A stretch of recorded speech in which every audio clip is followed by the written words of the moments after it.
किसी भी कन्विक्शन के फैसले को उठाकर देख लो तो उसमें कन्विक्शन के कारण ज्यादातर यही वाले मिलेंगे, जैसे लास्ट सीन थ्योरी, गवाहों की विश्वसनीयता, एक आरोपी द्वारा अपराध का कन्फेशन, सेक्शन 27 एविडेंस एक्ट की डिस्कवरी, हथियारों का लिंक, मोटिव और सही लीगल एड काउंसिल। लेकिन ऐसा लगता है कि सुप्रीम कोर्ट ने इस बार आरोपियों को इन सब लीगल पॉइंट्स पर एक सौगात की टोकरी थमा दी है। इनमें से हर पॉइंट पर ऐसा कुछ दिया गया है जिससे सब फॉल्स एलिगेशन वॉरियर्स और यंग एडवोकेट कलीग्स अपने अपने केस में कुछ ना कुछ जरूर पा जाएंगे। और सबसे महत्वपूर्ण यह बात अंडरलाइन की गई है कि यदि क्रॉस एग्जामिनेशन सही किया गया है तो वह कभी भी बेकार नहीं जाता है। यदि एक कोर्ट ने उसको नहीं देखा, उसको नहीं सुना, तो अगली कोर्ट जरूर देखेगी। वह कभी भी कूड़ा नहीं बनने वाला है। आज का केस है Papan Sarkar versus state of West Bengal. यह क्रिमिनल अपील नंबर 2507 और 2508 दोनों का जोड़ा थी, जो 2026 में फाइल की गई थी। इन्हें दोनों अपीलों को जस्टिस संजय कुमार और जस्टिस के विनोद चंद्रन की बेंच ने अभी 22 मई 2026 को डिसाइड किया है। यह केस बहुत जटिल था। इनमें से हर एक लीगल कसौटी, जिनका नाम हमने ऊपर लिया, उन लीगल कसौटियों को परखा गया था। 30 अक्टूबर 2012 को शाम करीब 4 बजे 3 आरोपी मृतक को बुलाकर ले गए। मृतक अपनी मोटरसाइकिल पर बैठकर उनके साथ गया। अगले दिन एक खेत में बने गड्ढे में मृतक बेटे की लाश उसके पिता को मिली। केस दर्ज किया गया और डॉक्टर को चेहरे व सिर पर गंभीर चोटें दिखाई दी। चेहरा व दायां कंधा जला हुआ था। पुलिस ने लास्ट सीन थ्योरी के आधार पर उन तीनों साथियों को आरोपी बनाया जो मृतक को बुलाकर ले गए बताए गए थे। देखते हैं कि हुआ क्या था। जब गांव वालों ने आरोपी 1 और आरोपी 2 यानी A1 और A2 को रोककर सख्ती से पूछताछ की तो A1 ने, आरोपी 1 ने PW8 को यह कहा बताया गया कि तीनों आरोपियों ने मिलकर अपराध किया था और A3 ने सबसे पहले मृतक के ऊपर वार किया था। आरोपी A1 और A2 की ही निशानदेही पर घटनास्थल में प्रयोग किया गया एक पत्थर और कांच का टुकड़ा भी बरामद किया गया। एक घर से मृतक की मोटरसाइकिल बरामद की गई, जहां पर पुलिस के मुताबिक आरोपी लोग इसे पार्क करके चले गए थे। पुलिस ने इस केस में कुल 16 गवाह और 40 डॉक्यूमेंट्स पेश किए।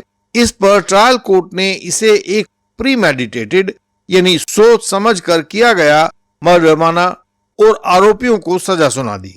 हाई कोर्ट में अपील की गई तो हाई कोर्ट ने ट्रायल कोर्ट के निर्णय को सही माना और सजा को बरकरार रखा।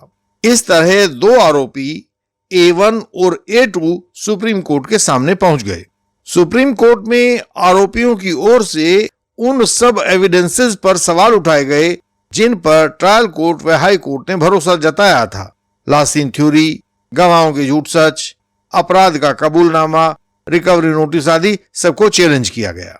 हम इन्हीं सब पर एक एक करके सुप्रीम कोर्ट के निर्णय को पढ़ते हैं ताकि हमें नई बातों का पता लगे। सबसे पहला सवाल लास्ट सीन थ्योरी पर उठाया गया। नियम यह है कि यदि मृतक को आखिरी बार आरोपी के साथ देखा जाता है तो आरोपी ही अपराधी होगा। उस मृतक को कुछ हो जाता है तो सुप्रीम कोर्ट ने पाया कि इस केस में मृतक आखिरी बार आरोपियों के साथ पहले दिन शाम को 5 बजे देखा गया था। लाश 17 घंटे के बाद अगले दिन सुबह 10 बजे बरामद हुई थी। पोस्टमार्टम रिपोर्ट में मृत्यु का समय 24 घंटे के भीतर जैसा एक ढीला ढाला सा समय बताया गया था। जजमेंट के पैरा 7 व 9 में सुप्रीम कोर्ट ने कहा कि इस लास्ट सीन थ्योरी को प्रोसिक्यूशन के पक्ष में तभी प्रूव्ड माना जा सकता है जब आरोपियों के साथ मृतक को आखिरी बार देखे जाने और उसकी मृत्यु का निश्चित समय होने के बीच का टाइम गैप बिल्कुल कम हो। लेकिन वर्तमान केस में टाइम गैप बहुत ज्यादा था। 17 घंटे हो गए थे जब मृतक की लाश मिली। सुप्रीम कोर्ट ने कहा कि इस केस में टाइम गैप ज्यादा होने के कारण इस लास्ट सीन थ्योरी से प्रोसिक्यूशन को कुछ भी ठोस एविडेंस मिलने वाला नहीं है। कोर्ट ने आगे कहा कि इस आधार पर ट्रायल कोर्ट व हाई कोर्ट के द्वारा किए गए कन्विक्शन को गलत ठहराया जाएगा। अगले पॉइंट में प्रोसिक्यूशन ने लास्ट सीन थ्योरी के लंबे टाइम गैप को भरने के लिए एक महिला गवाह PW11 को आगे किया हुआ था। उसने कोर्ट में बताया कि 30 अक्टूबर की शाम को वह अपना काम खत्म करके लौट रही थी। 30 अक्टूबर माने जिस दिन उसके पिता ने कहा कि उसके साथी मृतक को बुला कर ले गए थे, वह दिन। जब वह शाम को लौट रही थी तो BDO ऑफिस के पास उसने आरोपियों और मृतक को साथ साथ बैठकर शराब पीते देखा था। पोस्टमार्टम रिपोर्ट में भी मृतक के पेट में अल्कोहल पाया गया था, लेकिन डिफेंस के क्रॉस ने इस महिला गवाह की पोल पट्टी सबके सामने खोल दी थी। वह उस घर का एड्रेस नहीं बता पाई जहां वह कथित रूप से काम करती थी। वह उस मालिक का नाम भी नहीं जानती थी और वह काम वाले घर तक कैसे जाया जाए इस बात का रास्ता भी नहीं जानती थी। वह इस बात का कोई कारण भी नहीं बता पाई कोर्ट के क्रॉस एग्जामिनेशन में कि वह BDO ऑफिस के सामने उस वक्त क्या कर रही थी, वह वहां क्यों गई थी। सुप्रीम कोर्ट ने इस महिला गवाह PW11 को और उसकी गवाही को बिल्कुल अविश्वसनीय माना और कोर्ट में इसे उपयोग करने के लिए बिल्कुल अनुपयुक्त बताया, बेकार बताया। यहां आरोपियों व एडवोकेट्स के लिए इंडियन लीगल सिस्टम की यही सीख है कि आप यदि ILS स्टाइल को सीख कर क्रॉस करते हो तो वह क्रॉस कभी भी व्यर्थ नहीं जाता है। यदि एक कोर्ट आपकी बात नहीं सुनता है, आपके रिकॉर्ड को नहीं पढ़ता है, तो उससे ऊपर वाली कोर्ट जरूर सुनेगी और अंततोगत्वा आपका आरोपी बच जाएगा। इस मामले में एक महत्वपूर्ण पक्ष था एक्स्ट्रा जुडिशियल कन्फेशन का। जब ग्रामीणों की बेकाबू भीड़ ने आरोपियों को पकड़ा और उनसे पूछताछ की तो वहां आरोपी A1 ने PW8 के सामने एक कथित एक्स्ट्रा जुडिशियल कन्फेशन किया, स्वीकारोक्ति की कि तीनों आरोपियों ने मिलकर मृतक को मारा था। एक्स्ट्रा जुडिशियल कन्फेशन का मतलब यह होता है कि आरोपी ने मजिस्ट्रेट के अलावा किसी अनधिकृत व्यक्ति के सामने अपराध का कबूलनामा किया है। एक तो कन्फेशन वह होता है जो कानून में बताया गया है, मजिस्ट्रेट के सामने किया जाता है, लेकिन जो मजिस्ट्रेट के अलावा किसी अन्य व्यक्ति के सामने किया जाता है वह एक्स्ट्रा जुडिशियल कन्फेशन कहलाता है। यहां A1 और A2 के शरीर पर चोटों के मिलने से भीड़ द्वारा मारपीट की संभावना भी दिखाई दे रही थी।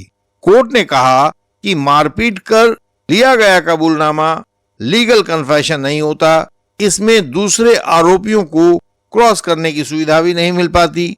जजमेंट के पैरा 10 व 11 में कोर्ट ने कहा कि A1 का कथित कन्फेशन खुद को बचाकर दूसरे आरोपियों पर दोष डालने वाला एक एक्सकल्पेटरी स्टेटमेंट जैसा लगता है। यह एक्सकल्पेटरी स्टेटमेंट ऐसा बयान होता है जिसमें कबूल करने वाला अपने ऊपर से दोष कम करने के लिए ज्यादातर जिम्मेदारी दूसरे आरोपियों की ओर उनके सिर पर डाल देता है। ऐसे बयान की कोई एविडेंशियरी वैल्यू नहीं होती क्योंकि यह इन्वेस्टिगेशन में मदद करने के लिए नहीं दिया जाता बल्कि स्वयं को बचाकर दूसरों को फंसाने के लिए दिया जाता है। इस पॉइंट ने यंग एडवोकेट्स के लिए नया रास्ता खोल दिया है कि वे गहराई से देखें कि को एक्यूज्ड का कन्फेशन किस उद्देश्य से किया गया लगता है, अपनी जान बचाने के लिए या फिर इन्वेस्टिगेशन की मदद के लिए। अब हम इस केस के रिकवरी वाले पक्ष को देखते हैं। पुलिस कस्टडी के दौरान आरोपी की अपराध स्वीकारोक्ति लीगल नहीं होती, उस बात को माना नहीं जाता कि साहब मैंने गुनाह किया था। लेकिन यदि अपराध की स्वीकारोक्ति से कुछ नई बात की खोज हो जाए तब वह स्वीकारोक्ति, कबूलनामा और वह नई बात दोनों आरोपी के खिलाफ पढ़ी जाएंगी। यही सेक्शन 27 की रिकवरी कहलाती है। इस केस में पुलिस ने सेक्शन 27 की रिकवरी में एक पत्थर और एक कांच का टुकड़ा तथा 2 टूटे हुए चश्मे बरामद करने का दावा किया था। कोर्ट में गवाही के समय रिकवरी का गवाह PW5 यह नहीं बता पाया कि पुलिस ने पंचनामा के दौरान कौन कौन सी चीजें 31 अक्टूबर को मौका से जब्त की थी और कौन कौन सी चीजें बाद में 2 दिन के बाद 2 नवंबर को आरोपियों की निशानदेही पर बरामद की थी। यानी कि मौका पर मिली चीजें कौन सी है और 27 एविडेंस एक्ट की रिकवरी कौन सी वस्तुओं की थी। यानी कि वस्तुओं की जब्ती का कोई सीजर मेमो भी नहीं बना हुआ था, कोई कन्फेशन रिकॉर्ड पर नहीं लिया गया था, केवल सीडी में लिखकर लगा दिया गया था कि आरोपी A1 तथा A2 द्वारा दिखाए जाने पर ये वस्तुएं बरामद की गई हैं। सुप्रीम कोर्ट ने जजमेंट के पैरा 12, 13, 14 में इस रिकवरी की बखिया उधेड़ दी। उन्होंने कहा कि केवल यह लिखना कि वस्तुएं आरोपी ने बरामद करवाई हैं, यह बात अपने आप में पर्याप्त नहीं है। सेक्शन 27 की प्रोसीजर कहीं भी दिखाई नहीं दी। बरामदा वस्तुओं को छिपाने और उनकी जानकारी का कोई संबंध आरोपी के किसी कथन में नहीं दिखाई दिया। इसीलिए यह रिकवरी आरोपी के खिलाफ प्रूव्ड एविडेंस नहीं बन सकती है, इसका कोई उपयोग नहीं किया जा सकता है। अंत में सुप्रीम कोर्ट ने मोटिव और लीगल एड आदि की दूसरी बातें की। जब लास्ट सीन कमजोर हो गया, गवाह भरोसेमंद नहीं रहे, कन्फेशन दबाव में दिखाई दिया और रिकवरी कानून की कसौटी पर टिक नहीं सकी, तब सुप्रीम कोर्ट ने सर्कमस्टांशियल एविडेंस की पूरी चेन को ध्यान से परखा। पूरी चेन में मोटिव तो कहीं दिखाई ही नहीं दिया। इस हत्या से आरोपियों का क्या मकसद पूरा हुआ, प्रोसिक्यूशन इस बात को दिखाने में पूरी तरह असफल रहा। बिना मोटिव के सर्कमस्टांशियल एविडेंस की चेन अधूरी होती है, इस पर यकीन नहीं किया जा सकता। साथ ही सुप्रीम कोर्ट ने तीसरे आरोपी A3 को भी देखा, जिसके बारे में A1 ने कथित तौर पर कन्फेशन किया था। वह A3 सुप्रीम कोर्ट में अपील भी दाखिल नहीं कर पाया था। पैरा 20 में सुप्रीम कोर्ट ने इस तीसरे आरोपी के लिए national legal service authority NALSA के मेंबर सेक्रेटरी को आदेश किया कि वे तुरंत उस जेल से संपर्क करें जहां पर A3 बंद था। कोर्ट ने निर्देश दिया कि सरकारी खर्चे पर A3 को पर्याप्त और सही कानूनी सहायता उपलब्ध कराई जाए और 2 महीने के भीतर भीतर उसकी अपील सुप्रीम कोर्ट के सामने दाखिल करवा दी जाए, ताकि उसे भी समानता के आधार पर न्याय दिया जा सके। यह बात इस केस का सबसे उज्जवल मानवीय पहलू है। इंडियन लीगल सिस्टम के प्रिय मेंबर्स, आप सब केवल व्हाट्सएप पर ही इंडियन लीगल सिस्टम से जुड़े मत रहिए।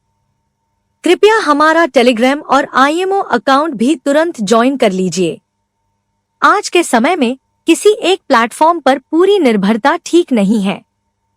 जब कोई एक बड़ी कंपनी अपनी मनमर्जी चलाती है, अकाउंट्स को सीमित करती है या अचानक तकनीकी समस्याएं पैदा करती है, तब हजारों लोगों का संपर्क एक झटके में टूट सकता है।